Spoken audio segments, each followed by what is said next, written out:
दोना DJ कामताराज DJ कामताराज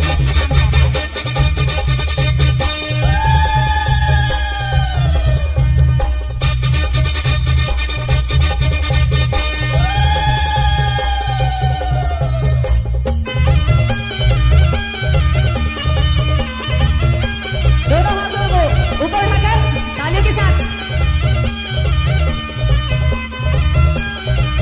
अरे आमा पान की पतरी करेला पान की दोना वो झूपट झूपट आ बेटाई मोरे अंगना हो झूपट झूपट आ बेटाई मोरे अंगना हो आमा पान की पतरी करेला पान की दोना हो झूपट झूपट आ बेटाई मोरे अंगना हो झूपट झूपट आ बेटाई मोरे अंगना हो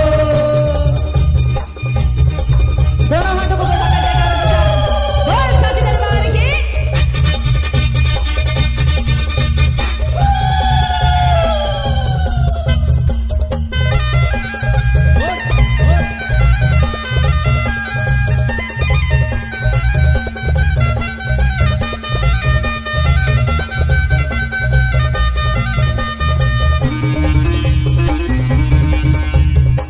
डीजे कामताराज मार्को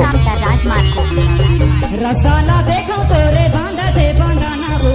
रस्ताला देखो तोरे बांधा ते बांधाना हो रस्ताला देखो तोरे बांधा ते बांधाना हो रस्ताला देखो तोरे बांधा ते बांधाना हो रस्ताला देखो तोरे बांधा ते बांधाना हो झूपट झूपट आवे ताई मोरे अंगना हो झूपट झूपट आवे ताई मोरे अंगना हो आमा पान की पटरी करेला पान की दोना हो झूपट झूपट आवे ताई मोरे अंगना हो झूपट झूपट आवे ताई मोरे अंगना हो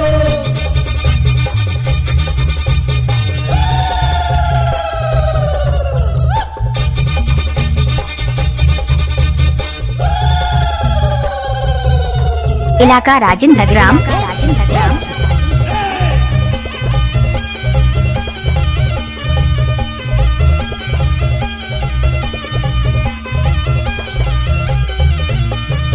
लाली लाली लोग रामा साजाते चंदना हो लाली लाली लोग रामा साजाते चंदना हो लाली लाली लोग रामा साजाते चंदना हो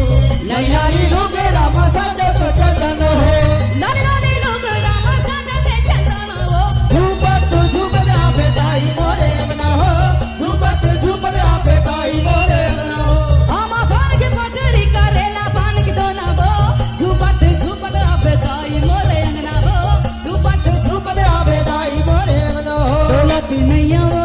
दौलत नैया हो दौलत नैया हो दौलत नैया हो मोरे पथरा के देवता दौलत नैया हो मोरे पथरा के देवता दौलत नैया हो दौलत नैया हो दौलत नैया हो दौलत नैया हो दौलत नैया हो मोरे पथरा के देवता दौलत नैया हो मोरे पथरा के देवता दौलत नैया हो नैया हो मोरे पथरा के देवता दौलत नैया हो बोल दुर्गा दाई की बोल महामाया माई की